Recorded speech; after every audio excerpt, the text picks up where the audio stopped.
All right, so I want to give a little bit more about the story that I kind of started on yesterday, or just in general. I know that I'll only be able to complete a little bit at the moment. Hopefully I can even get 10 or 15 minutes in right now. I was talking about Albuquerque. I actually got to Albuquerque where I was only in Albuquerque for like a week. I wasn't trying to hang out in Albuquerque. I wasn't trying to live in Albuquerque. I wasn't trying to involve myself with officials in Albuquerque. Especially not Albuquerque. You know what I mean? I'm not trying to be rude or anything. Before all of this happened, I especially adored New Mexico. But after experiencing this, like, I wanted property in New Mexico and everything. I had previously tried to purchase land in New Mexico, even land that didn't have anything on it, like just completely bum fuck out in the middle of nowhere. Like, there wasn't even roads to the land that I was trying to buy, you know. And I think at the time it was $600 an acre or $300 an acre or something crazy like that. And I was blocked even from making that purchase. And that was a pretty simple amount of money. I made my money working the same as any other American. But when I would go to try to purchase properties, I would be blocked, and I would be like, it was just weird every single time. Anyways, I didn't entirely know where to go as I was escaping Amarillo and Lubbock, but I just had to go. And I know that that's a difficult concept for people to grasp, the idea of literally flying by the seat of your pants, not knowing where to go, but just having to go. And that taking that first step to get out of a bad situation that becomes like a running theme in the human hunting games, or the Hunger Games especially. But for a general abusive situation, sometimes the only way out is just out. And if you whether you land in the water or the forest or the land, you know, as long as you just get out of whatever situation you're in. Because a lot of people, they just fail to leave the situation in time. Or not only, or maybe they leave the situation in time, but then they go back. You know what I mean? But, you know, there is that whole not leaving the situation at all. Not leaving in time, forcing children or others around you to have to endure abuse or abusers, or seeing you, you know, the result of your abuse and, you know, the frazzleness. You aren't properly caring for yourself if you're remaining with abusers. You should at least be trying to figure out, you should be at least planning escape routes, trying to figure out how you should leave that situation. And if you, you know, when a person doesn't try to even, when they haven't even begun to dream of how they can escape certain situations, then I feel like that there's some kind of, maybe there is something wrong there.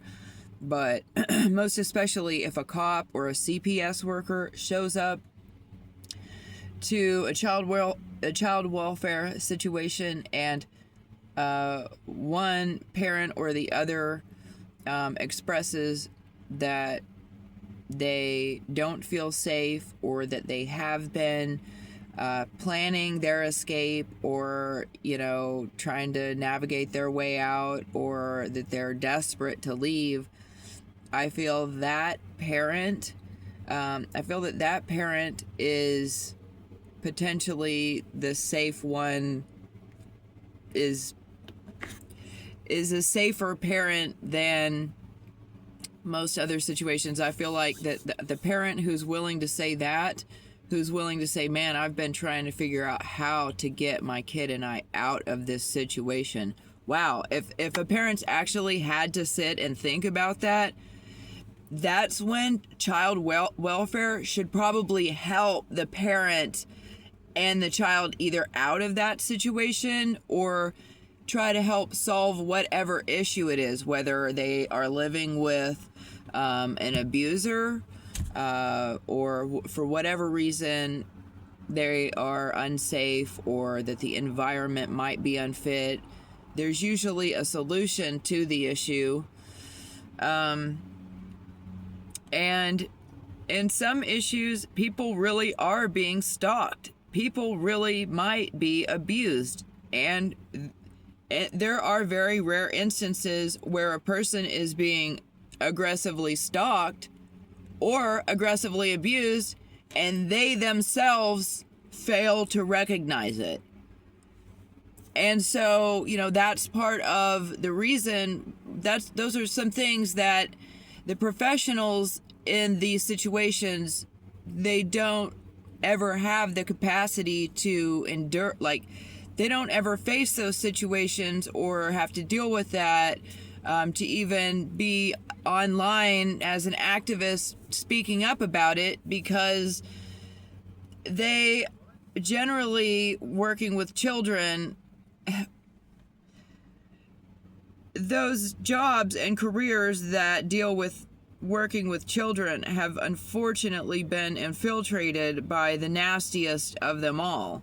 And so what we're left with are the people who actually work with the children not being the activists, and the people who the children are being ripped away from end up being the activists.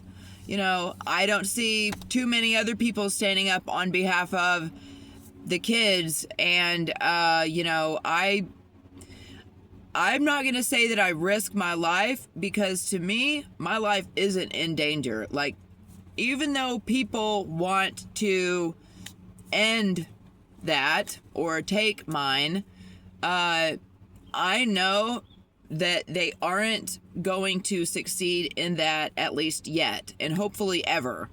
So it's like, yes, they want my life to be in danger, and that is like a looming thought that these people want this, or this is, you know, if I'm experiencing attacks, it's like, you know, I mean, don't get me wrong, you can feel the intentions behind it, but I already know that I make it, and that's the same thing that I told them. So, you know, sorry, going off on a tangent for a second, but anyways, it all ties together. So as quickly as possible, I want to at least get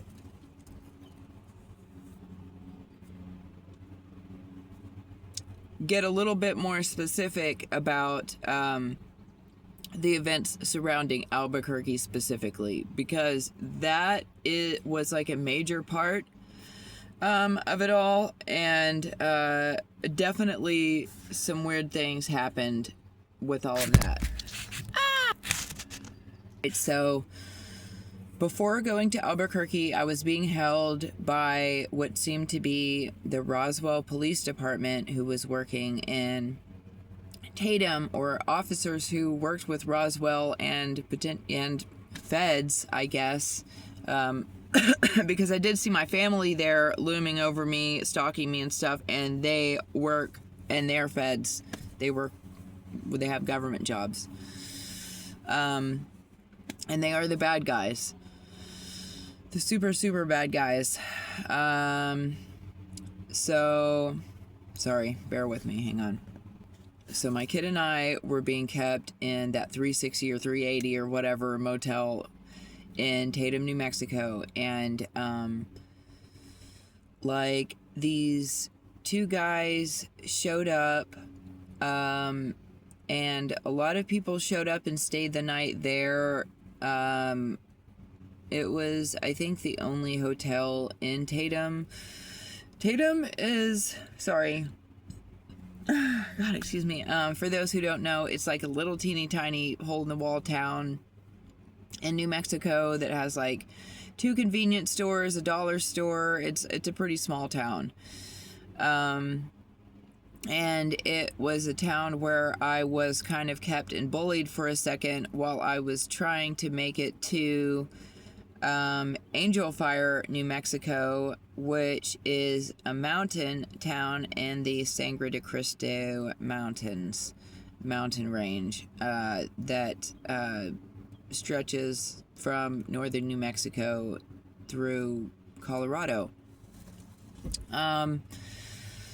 All right, so, and up there around Angel Fire and Taos and all that, Angel Fire actually sits in a circle that they call the Enchanted Circle and all of that. So, anyways, I was trying to make it up to the Enchanted Circle area. And this was after running away from Texas and all that. And from Texas, as I said, I really didn't know where to go, but I was desperate, you know what I mean? Like, I was running away from bad guys. I didn't know where to go. Things had gotten way rougher. I'd actually had to take my kid out of 2 different schools. Like, things were so bad to him, like, for him. Like, everything was just so bad for him. And, sorry, hang on. But I was, like, sitting outside of this RV one morning, like trying to figure out where to go, and I was like out in the country-ish area outside of Lubbock, Texas, and that was back when I still smoked cigarettes, and I remember drinking coffee and smoking cigarettes and stuff, and like just trying to figure out what to do and where to go. And I remembered this dream that I had about my grandfather. And he's been passed on for a while now. But I had this dream that my grandpa was putting a necklace on me, a turquoise necklace, and that we were in this weird little jewelry store in New Mexico. And I don't know where I was in the dream. I think I might have been in Las Cruces or somewhere in one of those surrounding areas. And it's just like a single stretch, like just one room with like just one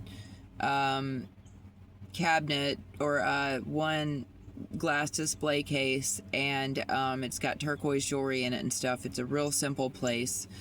I've never seen it or been there. I've tried to find that place online, but I haven't found it or whatever. I don't even know if it really exists. It's just a place in my dream. And my grandpa puts a turquoise necklace on me in the dream, and I'd spent years really wanting to go to New Mexico and trying to purchase land there, as I explained. And so I said, all right, I will have this person just take me over to New Mexico, and I will just ask, you know what I mean? Ask along the way, ask God what to do and try to follow these instructions and stuff. And I ended up making it into Hobbs, where I had this dream that actually woke me up, where it sounded like a man's voice was saying, "Angel Fire, Angel Fire, Angel Fire." And I just so happened to be in a state where there is a place called Angel Fire. So, like, and I didn't know where to go. And the whole theme of the issue at the time was like, where do I go? What do I do? Because I wasn't, like, no one was taking me seriously about the stalker issue, or it wasn't that no one was taking me seriously, it was that they were allowing it to happen, and it was sponsored even. Because if you're new to the situation, it's about the human hunting games, and deals with Elon Musk and other messed up government stuff. I'm not going to completely get into it at the moment. But hang on a second. So anyways, like, I mean, I've never had anyone yell at me in a dream that way, but it most certainly happened while I was in a hotel in Hobbs, New Mexico. And I was actually really good about getting the money for hotels, or even getting free hotel rooms, or making sure that my kid and I were safe every night, that we had a bed to sleep in. We weren't sleeping outside. It wasn't like that. Like, I was still a little bougie with it. Like, I still had, even though we were being chased across the country, I still, made sure that we were staying at places. And if we weren't staying in homes or in hotels, we were, I had a minivan for the first year. We stayed in my minivan actually for a while. A tent, we stayed between my tent and my minivan. We stayed, you know what I mean? We were never like some Oliver Twist story, or like one of those old paintings where like the woman's like froze to death, like dead on the streets, and her toddler's like, have y'all seen that painting where the toddler's like still laying on her and sort of like absorbing whatever heat might be left, but she's pretty much stone dead at this point because it got too cold for her through the night or whatever. And then there's all, like, those are classic instances where like a parent might freeze to death. But recently there are also instances where the children and even babies freeze to death as the mothers are outside, and it's mothers who very well could have been going through distressful situations like this, where they were being chased around and stalked and pursued, even with a baby, and they weren't able to get in for the night, and their babies froze to death. In my situation, I had been made a witness to a severe homicide, but even without being made a witness to that homicide, I was already taking very seriously the circumstances that my children and I were trapped in. And I kept thinking that maybe if I were to put it all together and solve it all and be able to deliver all the information, solved as much as I could on my end to authorities, that they would maybe help me to break free from the very slave situation in life that I was living, in which I was living. And unfortunately, that was not the case. I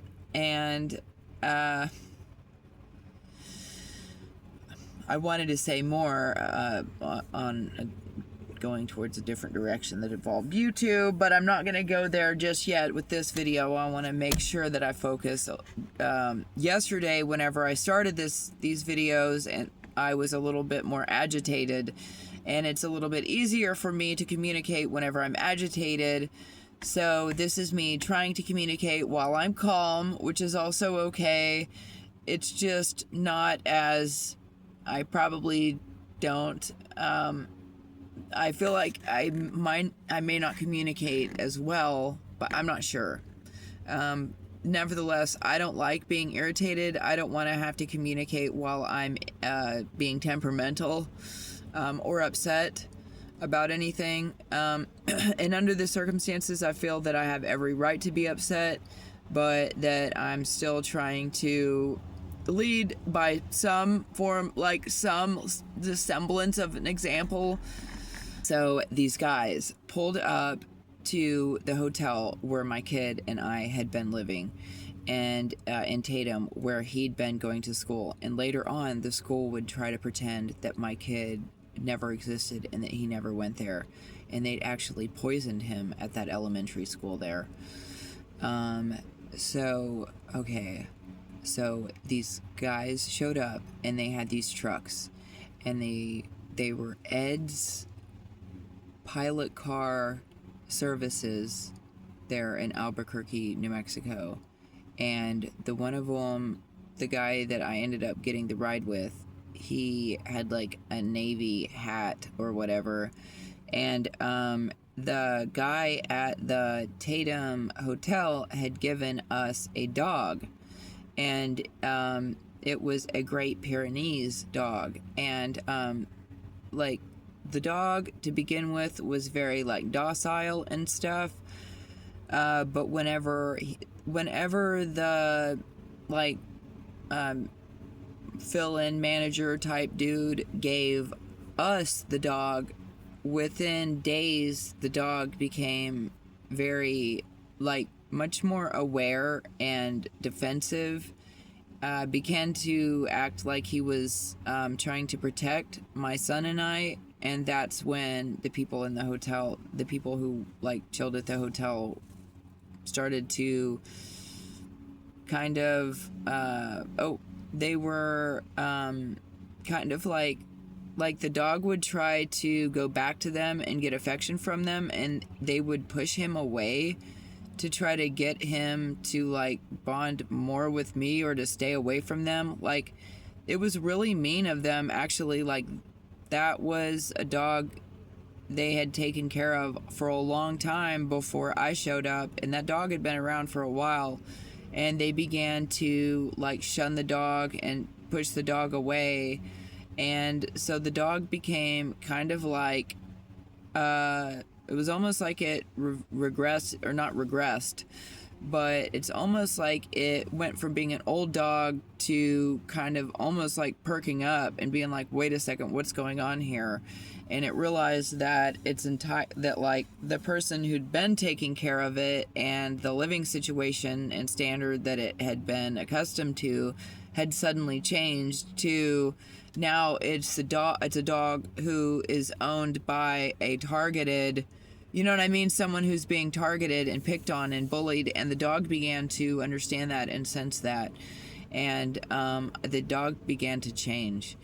And the people at the hotel and the people in that neighborhood, in that small community, began to notice. And I would walk the dog back and forth as I walked my kid to school and back, and the dog would be able to sense that my kid and I were afraid sometimes while we were walking. And he would notice the creeper, kind of like that there would sometimes be creeper vehicles and things like that. She would notice. Sorry, I'm around male dogs at the moment, so every time that I brought my female dogs up, I would like, I don't know, I'd end up switching up genders for a second. But additionally, I only had these animals for a brief amount of time because as the firstborn in my family, I was not allowed to have animals unless it was only for a brief amount of time, because those animals would be sacrificed because they were mine. Like right now, I can't actually have any animals because if I have any animals, they'll be bullied, and other technological type stuff is also done with it. I can't get into it right now because I don't want this video to particularly I really hate that advancements in technology sound crazy in a time frame when we can get online and see there's advancements in technology. Like, it's bizarre to be called crazy when the shit's actually happening. Ed's pilot car services were real shady. They took us to Walmart. They dropped us off with money, and I didn't really know what to do. I thought that I was gonna like fly a sign and try to get more money, but I was afraid of attracting attention while I had my kid with me, and they already gave me the money that I needed to get the hotel room.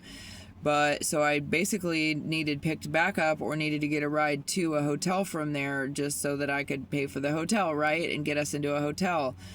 So I was like, oh gosh, what do I do? And I stood there for several minutes. Well, while I was there, I watched Ed's pilot car services, those trucks leave, but then they came back into the parking lot where they watched my son and I. And I mean, while this stuff was going on, I mean, I was absolutely mortified. I mean, to have this stuff going on while you're in with a 5-year-old is terrifying.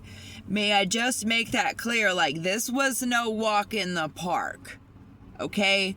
When you're being hunted down by people who just red-rummed women brutally, and you know that you're dealing with complete psychopaths, and it's, as somebody who's been a slave and has been exposed to a great deal, people have entrusted me with a lot, as they've expected me to not make it this long. And I know how devious and sour and unrelenting and unforgiving and nasty and wicked many of the people in my situation are, even the people who I don't know. I mean, I've had to quickly gather that, the people in charge of things are a little bit sick and demented.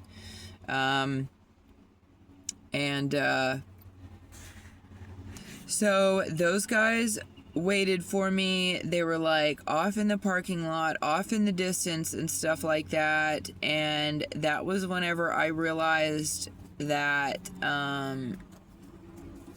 I'd left something in one of their cars, in the back of one of their cars. Like, one of them was either real fuddly dudley and dummy, or they deliberately left the shit in the back of the cars or in the back of the truck or whatever, but I had to call them and ask for the thing back. And like, when they answered the phone, they were literally just sitting in the parking lot, like trying to hide, but like far off in the distance where they didn't think that I would maybe recognize them, just a white truck sitting there.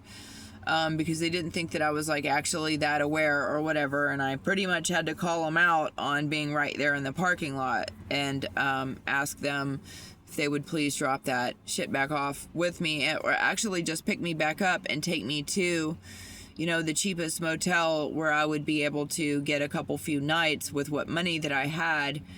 And from there, I would just have to figure out how to make my way out of Albuquerque, which, ended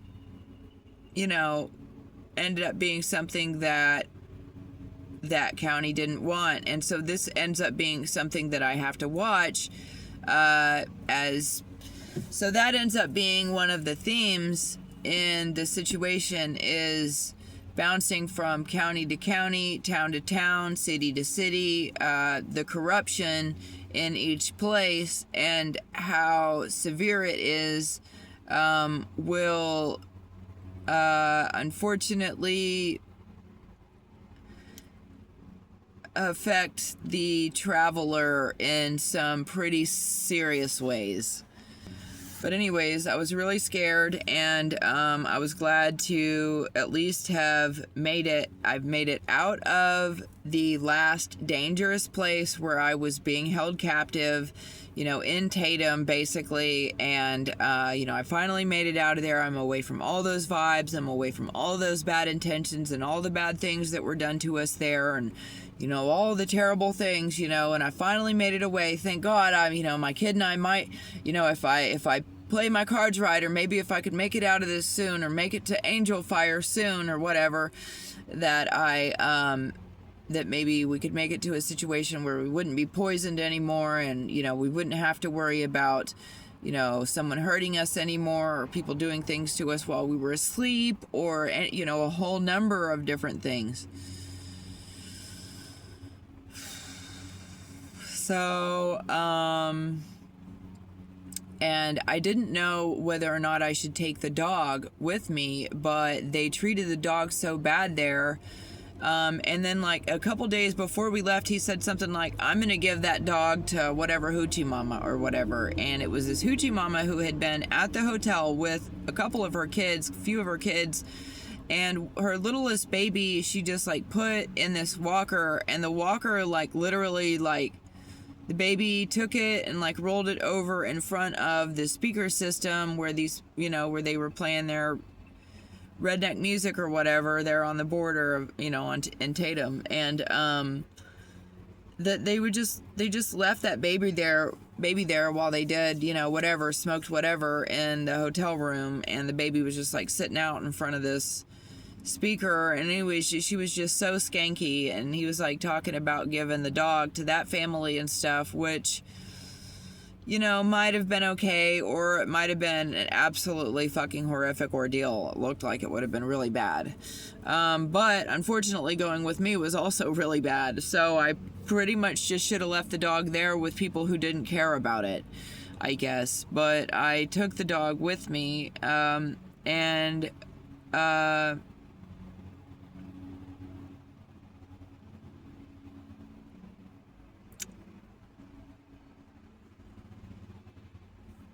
geez.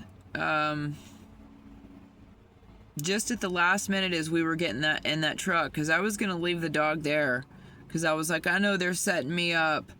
I was like, I know this dude is setting me up somehow to say that I stole this dog, to just do it, all this, just like this. And you wouldn't believe, I spent money that I really didn't have to take care of this dog.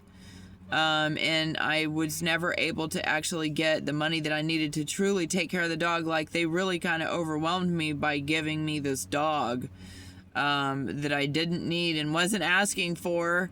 You know what I mean? Here's this dog, this 150-pound dog for you to take care of in the midst of you running for your life and for your kid's life. I will say that I was running for my kid's life, even though I think that I will survive. I for sure didn't know 100% if my kid was going to make it. You know what I mean? Even though I saw my own future and that I make it to a certain point, I didn't necessarily see my kid's future and that he made it to a certain point. I was told to give him a specific name that dealt with a specific career I'm not going to mention yet, or potentially at all. I'm not really sure yet. But hopefully that means that he actually makes it to adulthood. But because of the career, now after going through this, what I used to think was an important high-end official title and job may actually be not that great of a job to have. It just depends on which way you take it, whether or not it's steered into the corrupt direction or not at this point. And I really hope that we all hope that none of our kids choose the dark side. But so I was definitely in fear for my child's life, and I knew that there was a plot to eliminate my son, and that plot had been discussed with me, and I'd actually tried to make a report about that. And I'm not sure that I'm pretty sure that I finally did actually accomplish making reports about that, but I've never seen anything done about it. So those weird guys picked me back up, took me to Motel 6, dropped me back off, and I was in that hotel room for a few days. During the time that I was in that hotel room, or for a couple days or something like that, during the time that I was there, they locked us out for a short period of time. I expect that during that short time frame, that people went into our room, and I'm not sure what would have happened in there. But we got locked out. We got locked out with my dog. I'm pretty sure that there was also a drive-by within the first few days of being there. It was a really bad drive-by. It was really loud. Automatic rifles and stuff. Or one automatic rifle anyway.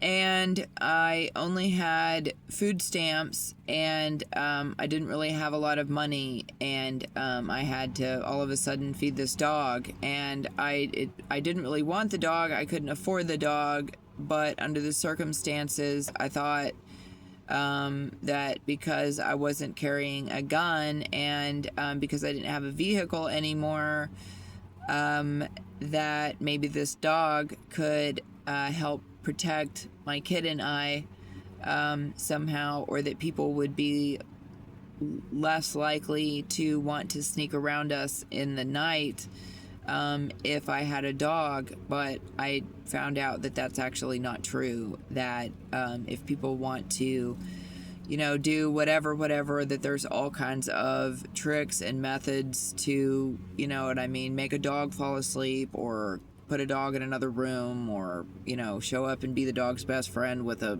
juicy steak or whatever, you know. So it's unfortunate, but we like to think that our animals will protect us. And, you know, in certain circumstances, you know, that's cool. And your animals might protect you. That's cool.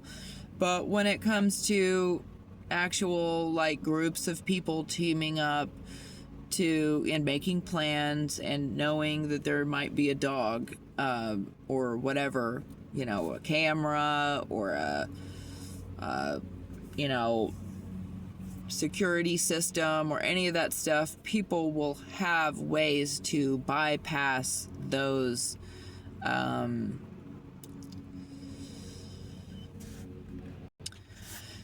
people will find a way to bypass those obstacles. I knew that we were going to have to walk, that we were going to have to travel on foot in downtown Albuquerque, me, a dog, a little boy, and this great big army green backpack thing that I was carrying around. I had my kid's Xbox in it, and I had all different kinds of weird stuff in there. I had all of my pictures from my whole life. I had all of our identifying documents, you know, the important stuff, important paperwork. Like, that was like end of my, like, that was all that I had left to my name. And it was, you know, the sentimental things, the important things, and my kid's Xbox, and like some of our clothes and stuff like that, and, you know, some stuff for the dog, like, and it was rough to pack it around, but I was still able to do it at the time. And it looked weird, but I was like, I just got to get out of Albuquerque.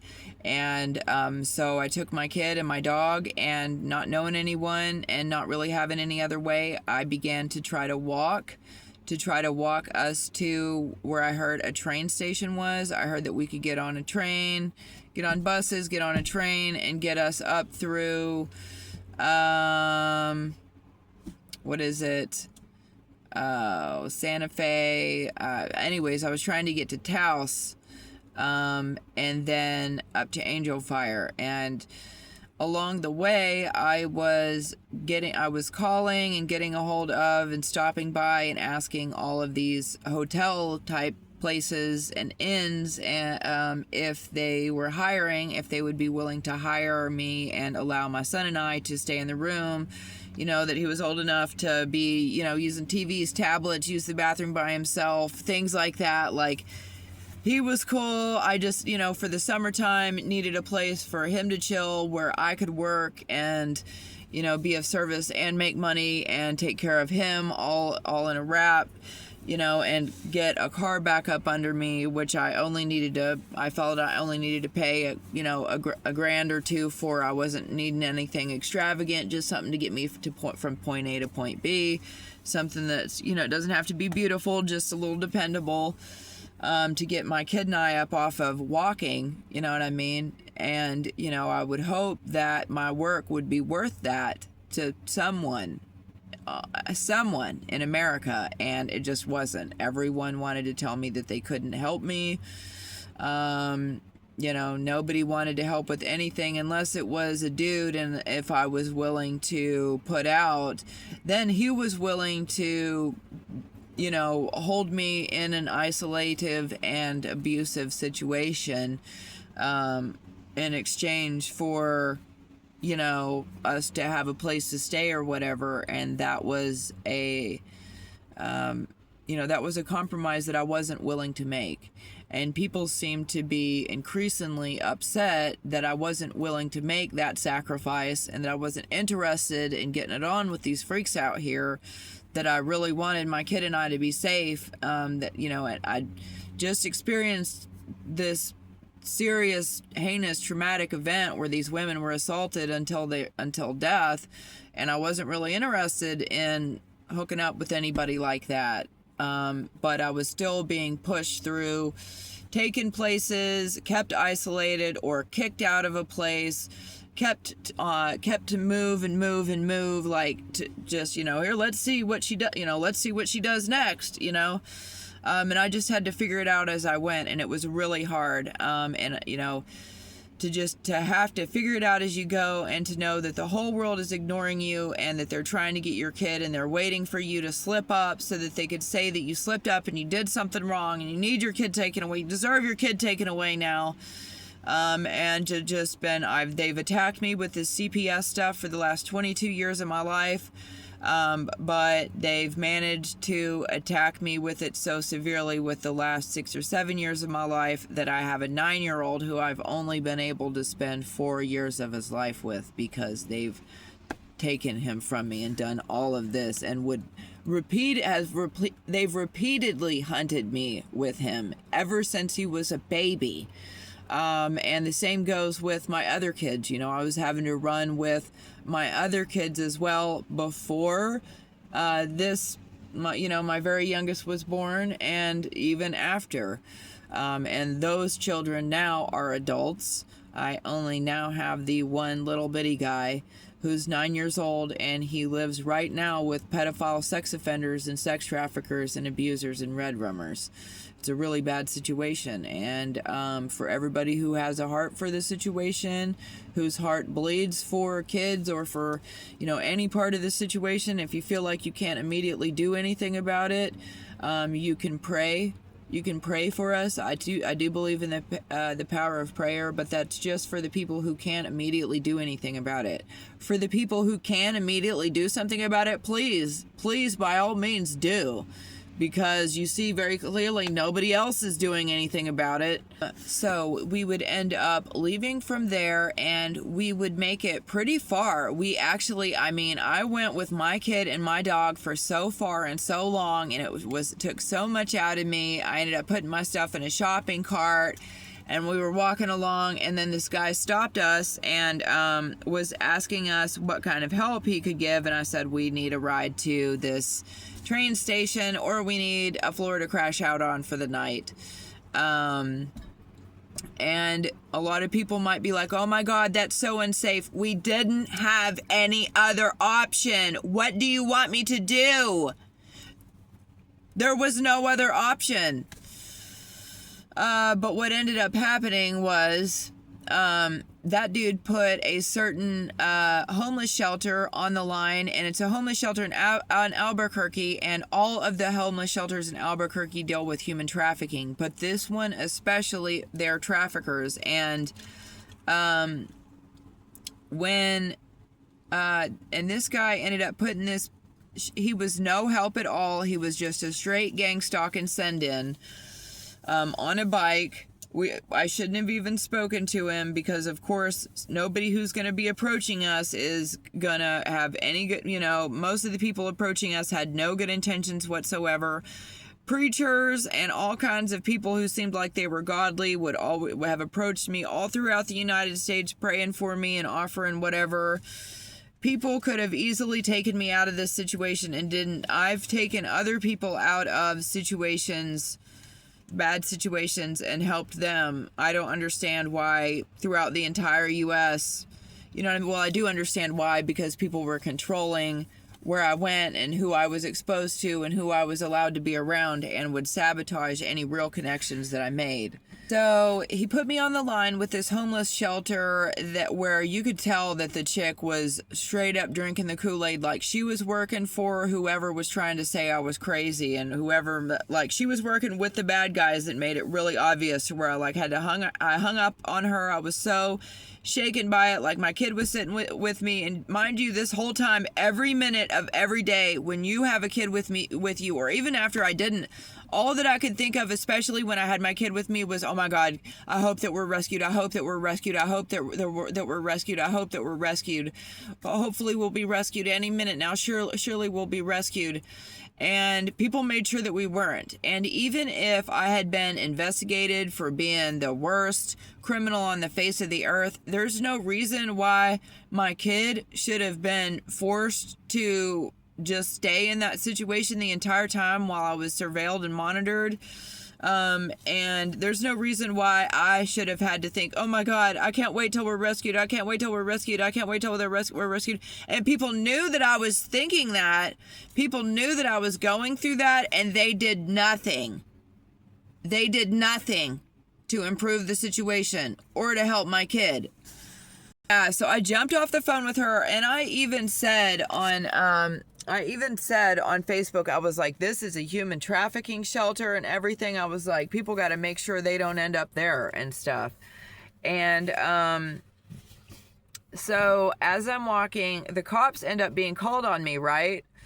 And so they've used that guy on the bike and this homeless shelter bullshit to create a response out of me. And as I'm walking off, the county can't let me be lost because the county's been paid by whoever to do this corrupt shit, right? So they end up taking my bag away from me, putting it in the back of their cruiser. They're weighing it or looking in it or x-raying it or whatever they're doing, I don't know, or all of the above. And they take me right back to the Motel 6 that I just got away from, where things were weird, where there was a drive-by and all that. Like, they took me right back to that Motel 6, and they didn't tell me how long I was going to be there. They just looked at me all weird. They made me carry all my stuff right back up all those stairs. They just looked at me from below. They're super not gentlemanly at all. Like, I have to take my, because the first night the first couple nights, the first time I stayed there, I was on the bottom floor. And so then they had me on the top floor, so they just watched me from down below, where I had to take my dog, my kid, all my stuff by myself up these stairs to this room that they say they just got from me, to walk in and find this big puddle of spooge all over the fucking thing. And I'm like, oh my God, am I going to be able to turn the heat on tonight? And I look in the heater, and there's a bag of dried up melted meth that's been, that looks like it's been, it's all sticky, it's all black and stuff. And while I was there, after experiencing that, the manager to that Motel 6 hurried up and replaced all of the heaters in those rooms, because they pulled that shit, and because they'd been pulling that shit on these mothers or on these parents or whatever, who would end up stuck in these Motel 6 places with their kids or whatever. There's no telling how many people that they've done this shit to. There were like all these crackheads everywhere, all over the place around Motel 6. The DEA was there, the fucking everything was there, dude. Like, they were busting shit. There were all these fucking crackheads everywhere. They were all picking up trash and throwing trash down, and these kids came up and wrote really racist shit with magic marker on the white handrail, and then they called the managers to come up and look at it, and the managers saw it, and they looked at me all livid and shit. And apparently those kids wrote that shit on there about sand, and then they went down there and got their attention, these foreign dudes, to come up, and the dudes actually thought that I wrote that, I guess, on that poll about them. And so, like, all of a sudden they really had it out for me. I was like, oh my God, what is going on here? And I was like, oh my God, they're about to pull some shit, dude. So I like did everything. I was like, what do I do? I'm literally like locked. I feel like I'm locked in a room. And, like, I kept trying to be like, hey, I asked the housekeeping people, like, hey, can I, hey, will you help me? Hey, can I blankets? Help? Anything? And they were completely fucking ignoring me, just like I was saying yesterday. It was really bizarre. Like, when I went down into the lobby to ask them, like, hey, when am I supposed to pay? What am I supposed to pay? What were the instructions that were given by law enforcement or whatever? Like because they were the ones that put me up there. Like, what am I supposed to know? What am I supposed to do? Like, why isn't anyone acknowledging me when I speak to them? I need bedding, like, really bad up in this room. And I might even need switched out because there's stuff melted in the vent that's all nasty. Like, yo, people, I need help here. And no one would talk to me at all. So they waited until after 11 o'clock exactly that night, which is, as I've said in other videos, like this running theme about 11 o'clock, and I've written about it several times about the Freemasons and Eastern Stars, how they use this 11 o'clock thing as part of their abuse orientations and their abuse rituals and ceremonies and part of their entertainment too, I've heard. And so 11 o'clock, after 11, they came and knocked on the door, and they told us that if we didn't have the money to stay the night there, that we had to get the fuck out right then. And it was my fucking it was my 5-year-old and my dog and our stuff, and we weren't ready to go yet at all. Like, I had to, and they were like, well, then you have to go. And they made me keep the door open. And just these crackheads, dude, these fucking crackheads who work at Motel 6, they're fucking crackhead trash. Human trafficking crackhead trash. They fucking probably have drugs there. You could probably have a hell of a fucking drug bust at Motel 6, but I'm not going to suggest that you do that either, because you guys use it for corrupt means and you hurt moms and kids, and it's not fucking okay. But anyways, these crackheads stood in the fucking doorway, these crackheads who'd been ignoring me and treating me like shit, like just fucking like snubbing me, like fucking like sending me real bad vibes the whole time, being real fucking weird as fuck the whole time, dude. Not of help or service at all while I had my child there at all. It was real bad. They all stood there, like 4 or 5 of them, acting like they were authority over us. In the doorway, made me keep the door open, and I had to pack all my stuff up. It's the middle of the night. I gotta wake my little boy up. I gotta calm my dog down. Put her on this fucking, on this leash, get her everything ready, and getting a room together like that when you have a dog and a kid and all this stuff, I mean, it generally takes a second, but I was being rushed out, told that I had to leave right away, and I didn't know whether or not I should call the police or what. I guess I should have called the police, because the police would end up intercepting me just basically minutes later, within an hour's time.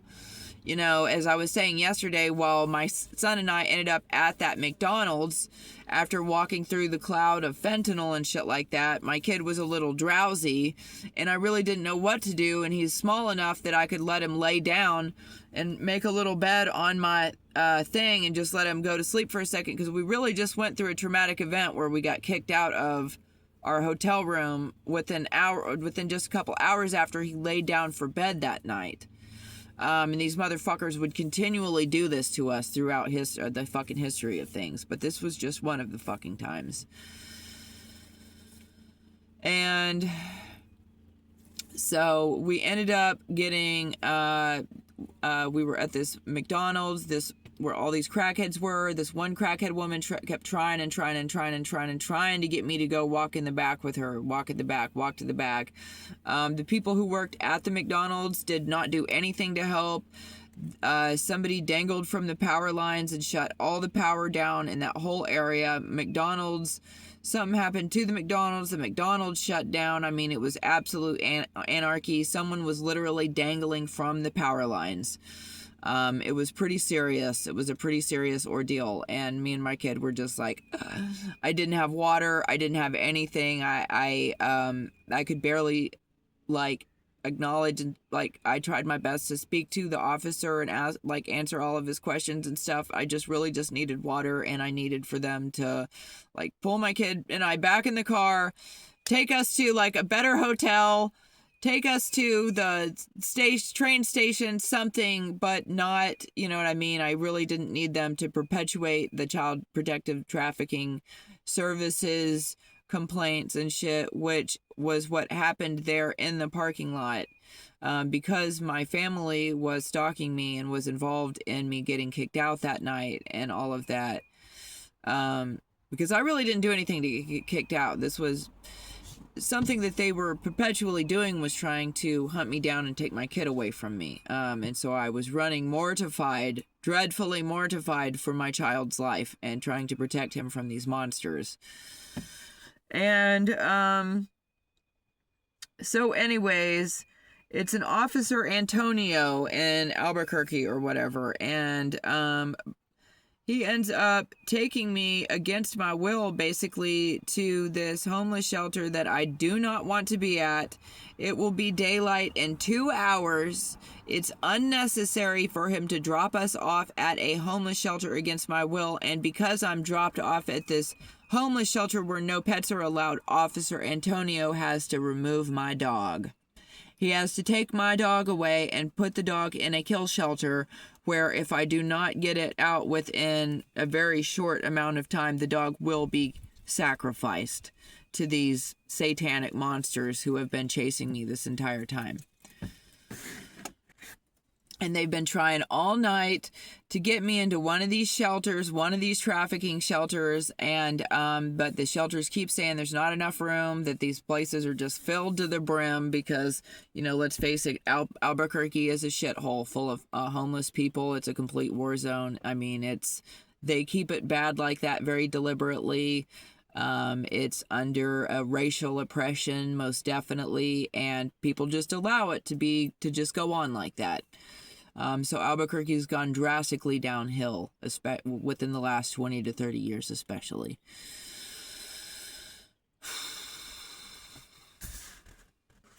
So they actually have to red rum somebody in the homeless shelter in order for there to be room for my kid and I to get in. And then they, even though there's only 2 hours left, he could have just dropped us off at a bus station and we could have just waited for a bus. Because that's what ended up happening anyways. I got up and took us to the nearest bus shed. But so what I tried to explain to Officer Antonio, just in case he wasn't a trafficker, what all was going on, and that we were being like trafficked and, you know, all this stuff. Even though I was pretty sure he couldn't help, I just went ahead and pretended like maybe he could, like maybe he might be a good guy. And I pretended to my kid that maybe he might help, maybe he might be one of the good guys and all this shit. And he acted a little bit weirded out by what I was telling him. Like, he knew that something was up, but like he acted like he didn't know the full length of it. And then we passed by this whole convoy of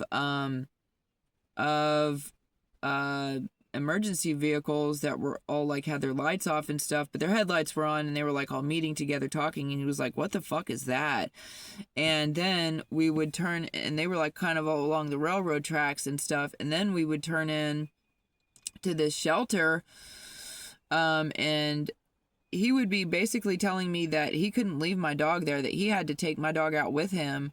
And I asked him if he would please just take care of my dog personally, because people were going to try to hurt my dog. And that's why I brought her with me and all this shit, you know. He said that he couldn't do that he already had too many dogs. And that surely I would have time to pick my dog up, even though he was taking me to a homeless shelter where they expected for us to stay. But I'd already made up my mind that these were trafficking shelters, and I wasn't going to be a sitting duck to where my kid and I could be bullied in this shelter. So we got there at about 4 o'clock in the morning, and oh yeah, as Officer Antonio was pulling up, we watched an ambulance leave with no sirens or anything, and we both acknowledged that someone had died in order for me to get room there, which he was incredibly bothered by. And it was obvious that he knew what was going on. And he even tried to like patch through to like talk to whoever officers those were sitting and waiting over on the side and shit, all acting creepy and shit. And he was like really weirded out acting and shit. And he kept trying to he kept trying to like patch through and like talk to people, but like no one was responding to him. And like no one was giving him the responses that he wanted. He was calling through, he called the shelters, he was asking them questions, they were giving him really shady answers. He thought that it was really weird, and for the first time he realized the correlation between the animal shelters and human trafficking, and the homeless shelters and human trafficking and animal shelters and all that, and how the cops were being asked to be the middlemen in making all of this shit happen and go down like this on occasion. So as soon as we got into the place, the guy there was obviously real shady. There weren't rooms or anything. It was just people laying on mats on the floor. I know that there's a report that was written up saying that we left and we lost our rooms, but there were no rooms.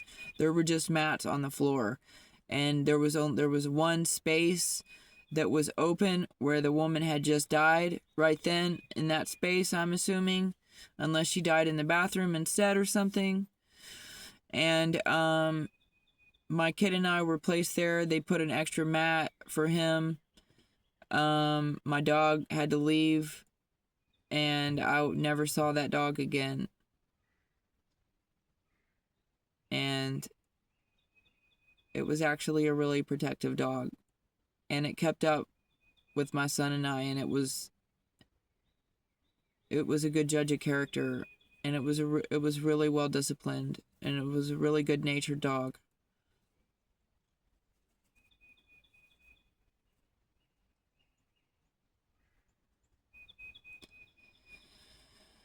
And they made us go through these, like, all these evaluations and stuff like that. He sort of looked through my stuff. He kept a bunch of my stuff. Did he keep some of my stuff? He held some of my stuff. He said that I could get it back later or whatever, but I wasn't going to ask for it back later. I was just going to bounce. And as soon as he took us back and we were supposed to lay on those mats or whatever, I heard the people behind us say, "That's her, that's them."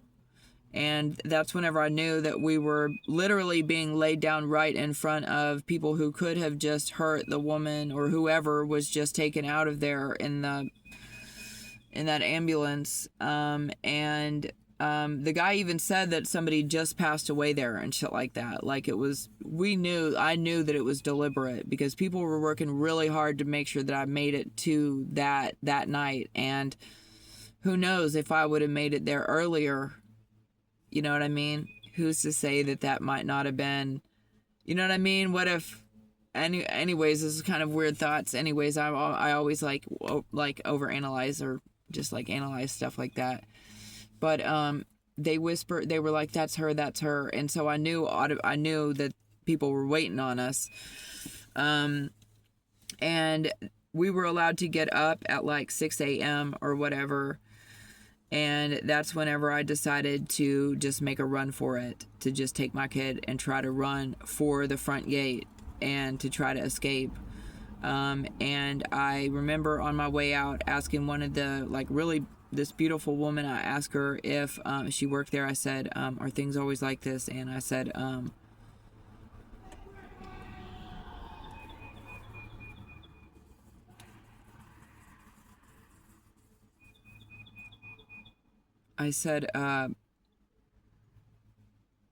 we only had like a couple hours of sleep and we have to wake up at 6 a.m. Is there any way that we'll be able to take a nap? I mean, my little boy needs more than just 2 hours of sleep, especially after the night that we had. And she said, "No, I'm sorry.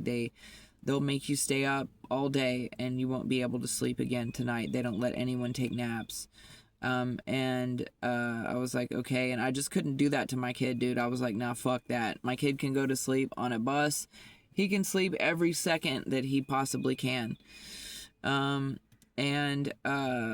I was like, I'll get him, so I'll get us somewhere to where we can rest, to where we don't have to live like this. You know what I mean? Because I already know that that's going to be, I already knew that that was going to be a strict system where we were going to be treated bad because we were homeless in Albuquerque, New Mexico. You know what I mean? That we were going to be treated like, oh, beggars can't be choosers and all that. No, I'm not going to be treated like that. My kid and I just need to get out of this big city. We didn't mean to end up here. That wasn't part of, you know what I mean? That wasn't part of my plans, you know what I mean? To lose my kid in Albuquerque to Albuquerque, New Mexico. And I literally was only passing through Albuquerque, and it's such a corrupt shithole that I managed to lose my dog, my kid, it was so terrible. Well, I didn't lose my kid yet. I wouldn't actually lose my kid until I made it to Taos. But I did lose my dog that night, but I was still running for my kid's life, dude. Running with my kid, trying to protect my kid from this shit. But my kid he does end up getting sent right back to Albuquerque and ends up living in Albuquerque for like a year or two. I mean, it's bad, you guys. All right, so I get up at 6 o'clock in the morning. I'm fucking leaving. I'm running away from there. I mean, I see the gate in the distance, and I have to run past this like guard shack and shit like that. I mean, I'm walking as fast as I can to get out of this place. I hope to God that nobody stops me, because they already let me know that Child Protective Services is going to be showing up. They try to tell me that CPS workers are going to show up that very next morning. And they act like these CPS workers are going to show up the very next morning and take my kid away. You know what I mean? I'm like, oh my God, I can't do that. And this isn't when CPS is initially reintroduced to my life after they gave him back the first time they did this stuff. They actually tried to take my kid again before I left West Virginia. This ends up being why I run away from West Virginia, from my own home, and am run all the way through New York, Texas, New Mexico, like all across the country and stuff, trying to prevent my kid from being stolen from me again. And you guys wouldn't imagine, like it was so bad. As I'm leaving, I mean, like, I am just completely weak. I'm exhausted. I haven't had enough sleep. I need help so bad. And this Christian dude walks up beside me like an angel out of nowhere. And he's like, you know, God, yeah. And he starts talking about God to me. And I'm like, oh my God, dude, could you please help me? He was like, if we make it to the bus quickly enough, we can escape and shit like that. And I was like, yeah, dude, that's exactly what we need to do. And that dude, I don't know who he is. He says he only goes back there to sleep and doesn't do anything more than that. But that dude needs protected. He needs rescued from that situation. He needs specially spared and protected. That was a really great dude. Like, he helped carry some of my stuff. Like, he ministered to me the whole ride. Like, he knew it was bad. He acted like he knew that something was up and that things were really bad and stuff like that. He helped me get all the way up. He helped me get from bus station to bus station to bus station. And he helped me get to the train station. He even gave me like the few bucks that I needed to use the train. And I was able to get up through Santa Fe. And then I managed to make it to Taos. There was actually a woman who gave us a free hotel room in Taos. She was incredible. And honestly, after going through this, all of the hotels everywhere need to make it to where if there's an emergency and a father or a mother show up with a child in tow and they express that it's an emergency situation, that they get a free room. I'm sorry, but until we can, as a society, either make it to where emergency situations like this don't exist anymore, or there is actually some shelter system that actually works for, you know, and they haven't been infiltrated by human traffickers and child traffickers, you know what I mean? Because this is a fucking crisis. Make it to Taos, And I end up realizing that I'm surrounded by these different ski resorts. And I know that my destination is Angel Fire, but I'm worried about going up to Angel Fire without a vehicle, which I should have just gone straight up there and just got dropped off and just gone up in the woods and just started living in the forest. Because I'll tell you that if I would have been in the mountains of Angel Fire, just living off of the land for the last 4 or 5 years, that my son and I would have been in better condition, and we would have been less traumatized and gone through less bullshit than everything that has happened this entire time. So I feel that whenever I heard that voice, Angel Fire, Angel Fire, Angel Fire, that may have been God himself telling me, you might as well just go straight, march yourself and your kids straight up into the woods and just live right up there until people in helicopters or whatever come find you and get you out of there 4 or 5 years from now when they're done with this bullshit that they're on. You know, and I made an incredible mistake by actually thinking that law enforcement or that someone in the justice system was aware of what was happening, that they could see how dire and distressful and, you know, serious the situation that we were in was, and that someone was going to show up and rescue us. And that just never happened.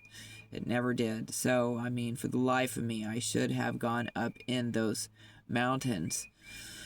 And it does remind me of Matthew 24, biblically speaking, during which Jesus describes to us, you know, in end times,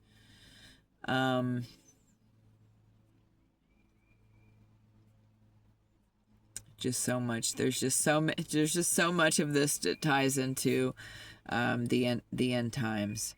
You know, to come up out of her, my people, and, you know, to take refuge in the mountains and to stay out of the cities and stuff. That is so real. That is so very real, because what I just lived through was an absolute tribulation period. I mean, this is some end times apocalyptic shit. I managed to get a hold of strangers who tell me that they can help me get a job at the Sipapu ski resort,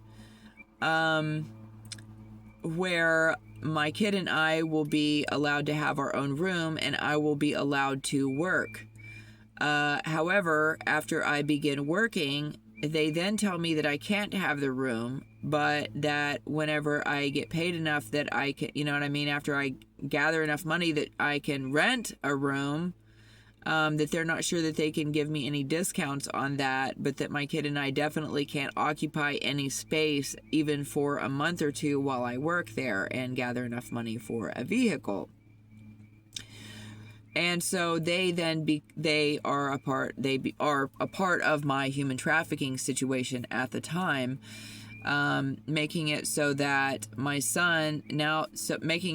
now I've been lied to about an agreement about my work situation. Now I'm stuck going to work, and my kid is allowed to go to work with me, but we are now forced to live in a home and in a situation that we did not plan for and did not agree to, which is just like where we were while we were waiting to get hired and while I was starting this job.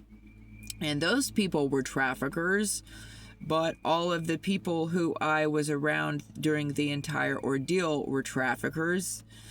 And those traffickers were being assigned to me by federal agents, people who work in my family for the government and other people.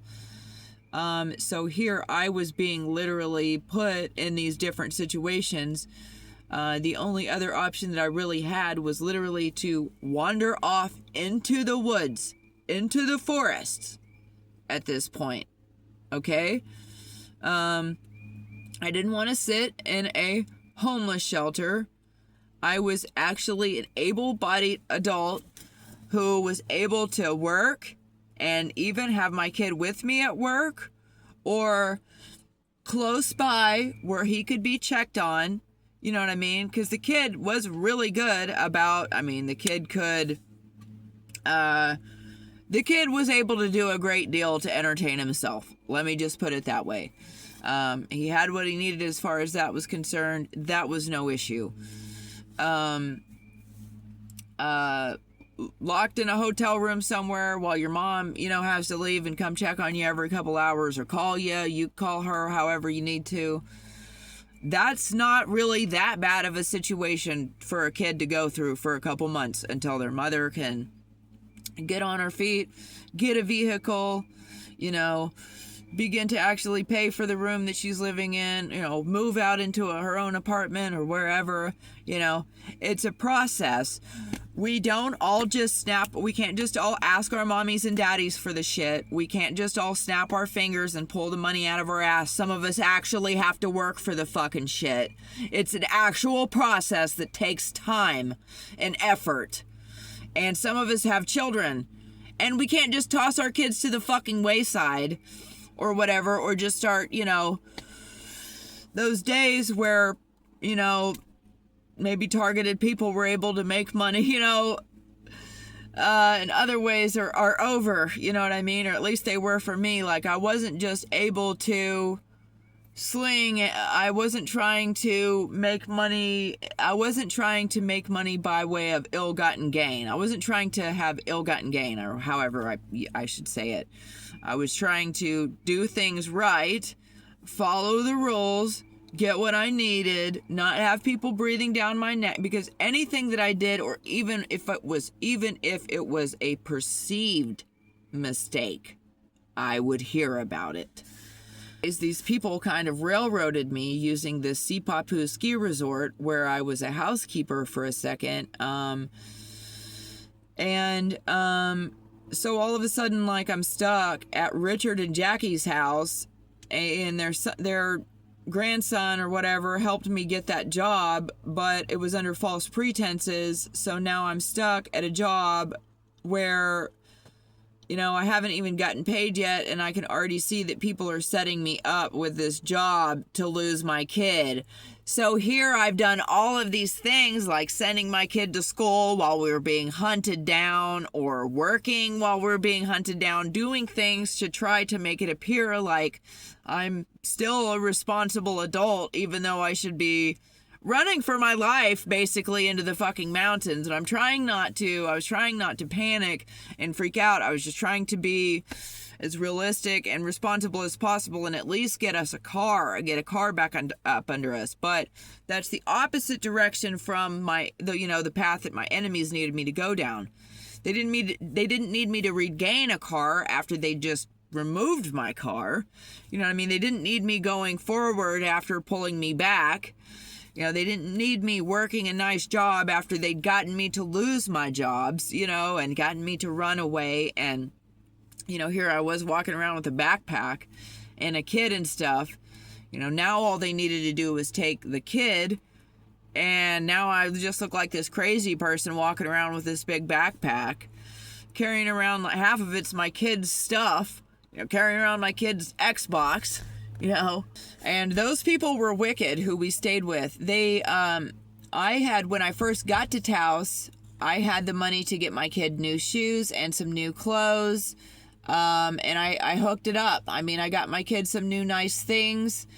And as soon as I got to Richard and Jackie's house, they were watching him one day while I was at work, and they switched his shoes out, and they pretended that they didn't know where his nice new shoes were. And so he had these really ratty shoes that were way too big, that these people had pulled out of an old trailer in the back or whatever. Shoes that were several sizes too big for him. And it was really weird. And when I saw those shoes, that's when I realized, I was like, they really are going to be trying to report us to or turn us into CPS. And they're already setting things up. They stole his tablet. They set him up with these gangly ass shoes and clothes. They stole a bunch of his good shit. And they had this 3-legged dog that they weren't they kept him on a short leash because this dog had just had surgery, and they were keeping the dog on a short leash instead of allowing the dog to go out further. And so this dog was just shitting real close to the porch and all this shit. And so even though there was a nurse that came in and took care of Jackie and took care of the house and made sure everybody was okay and everything was okay, I knew that these people were setting me up to do this like fake CPS thing. I just knew it. I was like, where the fuck are my kids' shoes? Even my kid was complaining, you know what I mean? So even any little progress that I would make as a homeless mother, that they had, whereas they forced me into this homeless situation, running across the nation with my kid where we had nothing, and very little help, no help from old friends or family. I mean, those were all bad guys and stuff. So even if I would get a pair of shoes for my kid, you know, even if someone was kind enough to hand me a few bucks, who picked us up and gave us a ride out of the kindness of their heart or whatever, or so it would seem, you know, I'd immediately go into Walmart and buy my kid some new shoes and new stuff, get him some new things. You know what I mean? He'd be looking sharp, and they couldn't allow that. They couldn't have him looking nice. They couldn't have him, you know what I mean, having the things he needed. And then they have this sheriff come to my workplace and ask me if I need rescued from the current situation that I'm in, living with Jackie and Richard. And I tell her yes, that my kid and I need rescued, that I've literally walked the streets beside their house looking around trying to figure out how my kid and I are going to escape this place. And that was the absolute truth. And she puts us, well, she does some weird stuff to abuse us first, which I've already discussed, as far as locking us in the hot truck and keeping the heat blasting, even though it's the middle of June, when my son is like begging me for help and stuff. And she makes sure that we don't get into a domestic violence shelter, which by law was the one thing that they were supposed to do at the time, which was get us into a domestic violence shelter, because it was a domestic violence and it was a stalking situation. It was aggressive stalking and more. But if they would have helped us into a domestic violence shelter, then that would have meant that I would have been able to keep my kid. And that's something that I've expressed to my recent lawyer that they've given me, which is that if they were to just all of a sudden release a child to me right now, anybody's child, mine or anybody else's, I would either have to leave the country or go stay in a domestic violence shelter until the coast was clear, because you're literally just giving me a kid, you know, putting a child or an animal or whatever in my care while I'm still being attacked, assaulted, stalked. No one is doing anything. No one is following the law. No one is no one is enforcing the law, and they make sure that the law only applies to me. So it's a bunch of just dumb, fiddly shit, everything that they can do to set things up to make things look some type of way. That's a messed up thing too. Like, if a person isn't bad enough that you have to set them up, then it's obvious that you're attacking an innocent person. She then puts us in a hotel room, makes us think that she's like rescuing us and is there to help us, and then pulls this shit with a social worker, making it to where he's removed from me at after 11 o'clock. They wait until after 11 o'clock, their special Eastern Star Freemason cult satanic time or whatever that they have, their special show or whatever that they put on. So I don't know. She may have filmed whatever it was that she did to him, the social worker, while they were alone in the hotel room. That they made me leave the hotel entirely. I had to go stand in front of the hotel. I couldn't even be in the hallway, which made me worry, like, did they have people coming in and out of the hotel room? Did they move him from one hotel room to another? Like, what actually happened to the boy in that time frame? I'm not sure. But these are things that I've discussed on other videos, and that I've discussed in writing on YouTube, and will hopefully be given the chance to explain more, instead of everyone just trying to kind of like keep me hidden and keep everything swept under the rug.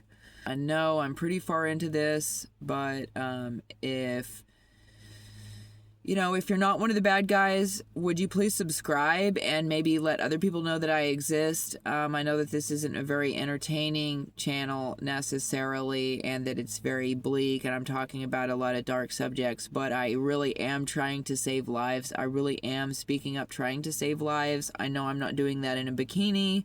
I know I'm not doing that in the most entertaining and exhilarating way, but I'm in kind of a weird situation. I don't have the ability to glamour you right now, and if I were to I do have the ability to glamour you right now, sort of, but to do so would be disingenuine or not genuine. It would not be genuine of me, and I need to be real with you. I need for you to see that I'm a real person and I'm being completely honest and genuine, for you to be able to judge the situation for yourselves. Because I know the audience is not dumb. You guys are going to be able to see this situation, and, you know, the only people who are going to talk shit are the people who are legitimate child trafficking bullies. The people who are the satanic ass bullies in this situation are really the only ones who would possibly be able to make it through all of this and still talk shit. So those people and the CYFD system, that Sheriff Shayna, I think is her name, is terrible. The Dream Tree Project there, the Sagebrush or Stagecoach or something like that. It's a total trafficking hotel. There were a lot of different programs and projects and groups who had to work together to basically kidnap my kid. They straight kidnapped him illegally. I know what the laws are for CPS taking kids, and if a sheriff just got us a hotel room for the weekend, that means that we still have the weekend to figure out where we're going to go next. We're not unhoused while we're in a hotel. You guys just gave us a hotel. It's a hotel for 2 days. And then she told me that the Dream Tree Project could keep it extended longer. So why are you taking the kid? So what they do is they make up this shit and say that my kid was molested. And then she tells me, you're not allowed to wake your kid up. I put your kid to sleep, and you're not allowed to wake him up and ask him, or you're not allowed to mention him being molested to him. You're not allowed to talk to him about being molested. That's the rule that she gave me suddenly. And mind you, as I'm being pursued and hunted by child traffickers, I'm pretty consistently asking my kid, did that guy do anything to you? Did that woman do anything to you? Did those people, is anything wrong? Are you going through anything? I'm constantly asking the kid, like, are you okay? Did that person say or do anything to hurt your feelings while I wasn't looking? Anything, you know? And it sucks to go through that, and don't even try to tell me that you wouldn't take your eye off of your kid for a second, because that's just not how life works. At one point, I was on a train, and this kid said that he was on his way to Angel Fire, and he was from Thailand or something like that, and he was literally taking pictures of my kid behind my back. And I wrote to the CIA and FBI about it. I was like, look, this dude was taking pictures of my kid behind my back. Like, taking pictures of my kid on the train. Like, nobody has a problem with that, and nothing I say to any of these people is good enough. That all they care about is something else. Definitely not my kid and I. I spoke up and began making these complaints in my early 30s, and I'm going to be 41 in June. So I've kind of waited a long time and really expected and even heard through the grapevine that help was on the way, and that was nearly 5 years ago. So I've been in the human hunting games now for about 4 years. So they took my kid, and that's the second time that they've taken him in the middle of the night like that, and I just can't imagine how bad it is for this kid so many times to fall asleep with the safety of his mother, and then to wake up surrounded by pedophiles and monsters and psychopaths and just dumbass liars. They should not be allowed to do that. They should not be allowed to take a child who is sleeping from the bed where they're laying. No, fuck you, bitch. You're gonna have to come back tomorrow. You know, they shouldn't be able to just take a kid from a car seat where they're sleeping when the mom could just go the fuck back home and lay down and lay down with the kid and go the fuck to bed. They shouldn't fucking be allowed to do that shit. It's incredibly fucking disruptive. And not only do they do that shit, but then they don't let the parents see their fucking kids for like 3 or 4 fucking months. I don't care what their laws are. They don't follow their laws. They do not follow their laws. They do not follow their rules. They don't put anybody in check. I already called and got a phone number so that I could call and make a complaint about several of these people, including my social worker. And all I had to do was call and leave a message that I was trying to contact someone to make a complaint. And that person contacted the supervisor in the situation that I'm in now. And that supervisor's like, I'll give you another social worker. Finally, after not being able to see my kid's face for 2 years, she's like, I'll give you another social worker, but it's going to take me about a month. Meanwhile, they just had a hearing yesterday saying that they're ready to have this hearing to get rid of me and all this permanency stuff be done with, and me just get cut out of this and them to be just done with this. So the entire time I've been completely ignored, and even at the very last minute, a supervisor talks to me and acts like she's going to help somehow. And then they just have a hearing saying that they're just ready for all of this shit to be done with, and they don't even want to fuck around with it anymore.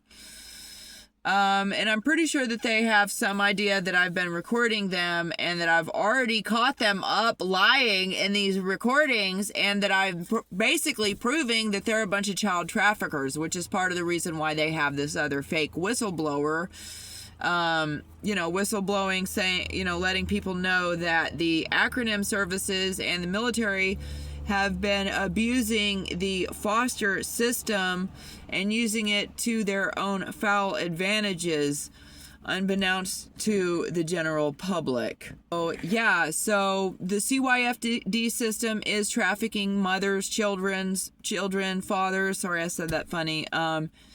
I believe her name was Nancy. She was a senator who spoke out against CPS, and she and her husband were red-rummed one night. Oh, I can't remember her last name, but God bless her soul. That's how serious it is to the child trafficking network. I mean, they're holding tightly to these kids.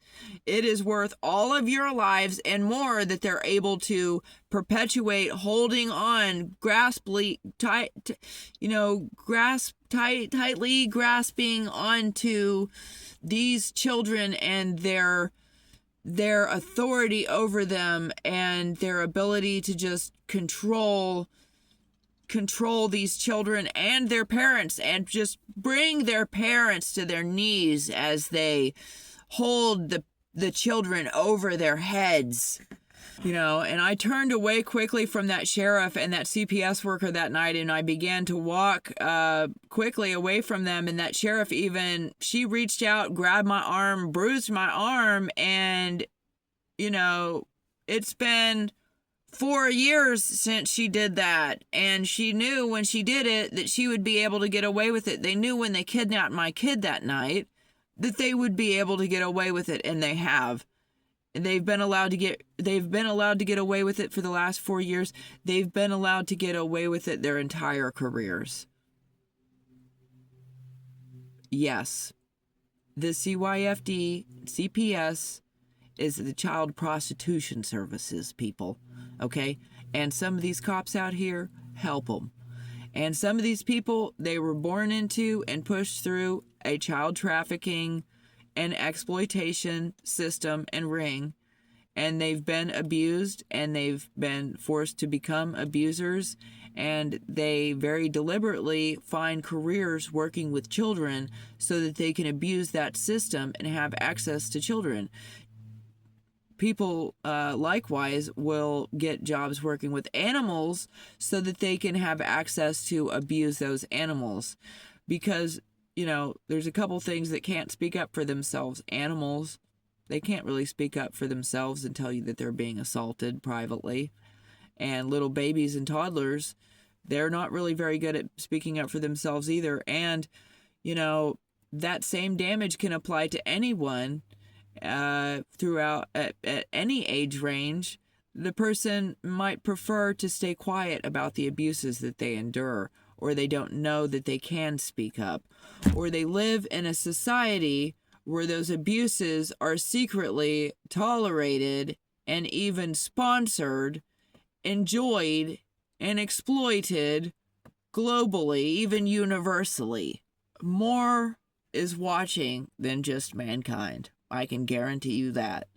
A whole lot of guys who can't keep their hands to themselves, men and women who can't keep their pants on, who are obsessed with control, and some of them do have religious preferences and use the children and animals for religious and ceremonial practices that by all rights should not be legal here in the United States, but because we have this whole freedom of religion thing, you know, I mean, that may be what this whole nation is founded on. It may secretly have been founded on a secret ability to abuse in these ways without intervention. And I hate to say that, and if anyone wants me to, I'll just have to be a little bit more clear about that in another video. It seems to me that the first voyage over here was a successful firstborn sacrificial ceremony. Like the guy that first came over here brought his, firstborn daughter and left her. You know what I'm saying? So, I mean, that's a pretty fair sacrifice. You guys know the story. I mean, I'm not sure that this weird little nation wasn't founded specifically for these hidden purposes of, these occult abuse practices being performed and on one certain group of people.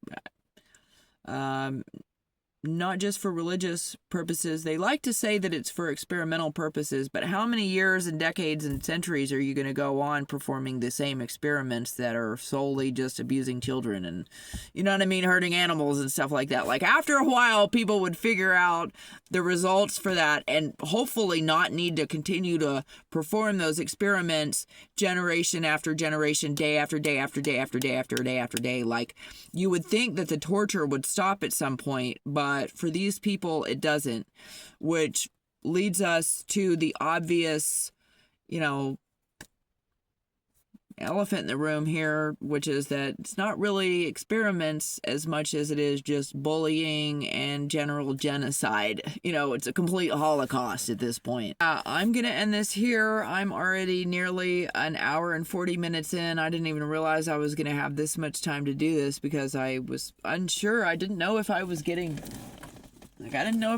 picked up. I guess not. I thought that I was, but it's cool because I really needed to focus on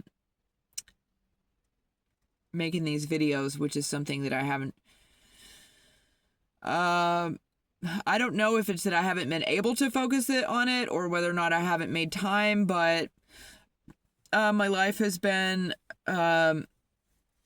really full recently, but I really had to just step away and actually turn down potentially going and having a really good time this morning, going out to eat, which is something that I really can't do very much anymore because these people affiliated with these secret societies all have jobs at these restaurants and stuff, and whenever I go out to eat, people end up putting stuff in my food, which is completely psychotic, and you wouldn't believe that they would do that. You would think that they've got all these health rules and all this.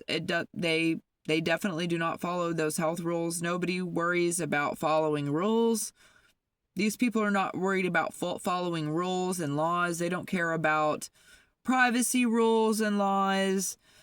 When it comes to that money, there's not very much they won't do. Including remove your kid and have them trafficked to wicked witches. My kid got trafficked to the wicked witches of the West. It's really terrible. But anyways, I wanted to just at least cover that much. And I gotta come to a stopping point here. There's so many other things that at least a few other videos and topics that I kind of tie into this that I really need to be uploading by the end of the next week or two, and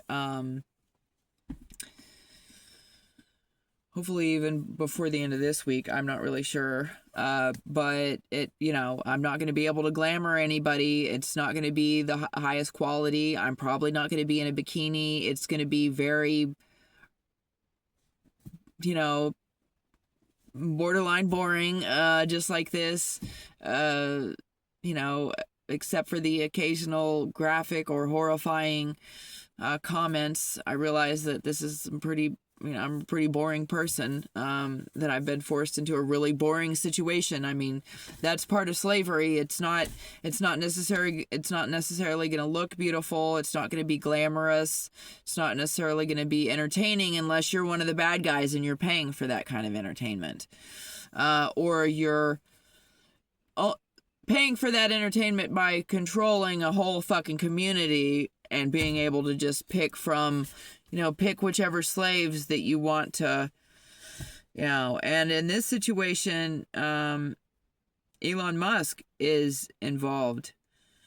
So, I know that there's an issue. People were talking about something in the files about him,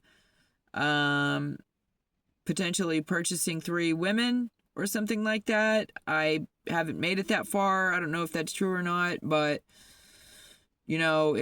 there's no telling, because if he is apparently the person who purchased me when I was a baby or a kid or even before I was born, and has also purchased my children. So, I mean, it's been a struggle my entire life. My whole life has been a struggle. I've been oppressed. I've been abused my whole life. I'm going to be 41 in a couple months. I expected to be helped when I was as early as 33, and I've just been waiting and waiting out here, and I really, really was expecting it at about 36, 37. I mean, I was holding on to the edge of my seat, waiting for the feds to show up and fucking rescue my kid and I and stuff, and nobody did. So, and it's all this time has passed when I really, and all the reports that I made and everything that I've done, I would have expected for somebody to contact me, and nobody has. And they are deliberately not contacting me about anything because they're desperate for my kid to be sold to these people. I'm pretty sure that I own houses. I've even had this inheritance supposed to be coming to me for over 13 years. I've been waiting for this whole time. I've just been waiting and waiting, and people are deliberately oppressing me and holding information and holding things back from me because they're desperate to buy my child. And apparently they've already purchased him somehow, and I hope that my child can be rescued. I hope that he's not in bad condition. I hope that he hasn't been abused too terribly. And you guys are going to have to stop doing this to mothers and fathers and children. You're going to have to stop this. I mean, something like this, I'm not sure that it isn't going to lead to the collapse of society as we know it here in the United States, because they just have not been able to get a handle on this issue quickly enough. It's an absolute crisis. The fact that any mother or father could be hunted down on the streets with their child for any reason, by a gang, by a cult, by any organizations, by the Freemasons, by the cops, by the feds, by the military, by DARPA, by anybody, is fucking wrong. Definitely does not need to be happening here on the streets of America. We should have way more pride in our nation than that. I understand that there's some foreign investors involved in all of this as well. I know that there was some United Nations involvement, and that basically every president down the line during my lifetime has been complicit with this slavery and human trafficking issue, and just putting hits on civilians at random and not giving a single fuck about their kids or what condition anybody was in or what happened to their kids or how long they were hunted with their kids or anything like that. complete dog shit. Just complete disregard for humanity, for your own nation. There's no excuse. There's no justification whatsoever. There's no excuse for it going on this long. I shouldn't even be having to talk to these bitches and listening to their fucking fake ass meetings and shit. I shouldn't have to fucking deal with that. You know what I mean? You guys created victims in this situation, and you're doing nothing to provide any victim services whatsoever. Literally left for dead is left for dead. These people didn't care what happened to my kid. Nothing. And no investigation or special organized hit or anything like that is more important than the kid, than any kid and their well-being. You know what I mean? It's just so bizarre to me that there are people out there who are deliberately destroying minds. The minds of parents, the minds of children, you know. And I was brought up thinking that we were in an advanced society, living in a society that advanced through time. But what I'm seeing is us turning back to the dark ages, you know, is wickedness, that our society has turned back to medieval and dark ways. And I am not interested in participating in that. You know, I'm interested in moving forward and moving my loved ones, people who are actually okay, real people, the real ones, us actually moving forward into a bright and amazing future. If these motherfuckers want to sit back here in the dark ages doing this, we're just going to have to protect all of the animals and children from them. I don't know. Like, it's a crisis. It's a holocaust. It's an apocalyptic crisis. It's not just happening to just me and my kids. It's happening to a lot of other people, and it's happened to a lot of people. It's a system that needs to be... The system with the kids definitely needs shut down because they are using it to their full wrong advantage, to the most unrighteous advantage possible. And I'm not sure why we never needed services any other time in history to remove children from parents. Why aren't we protecting and supporting these parents? Why aren't we being more supportive of them? Why aren't we actually, why aren't we helping these people? Why are we hunting them down and, you know, denying them proper medical and legal assistance? You know? So that's how things are. That's how things are right now. Thank you for listening. I'm sorry that I made this long. It's probably going to take forever to upload.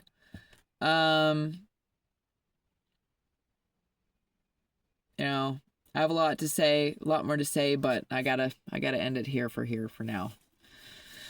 For all my godly God followers, God bless you. And, yeah. All right. Peace.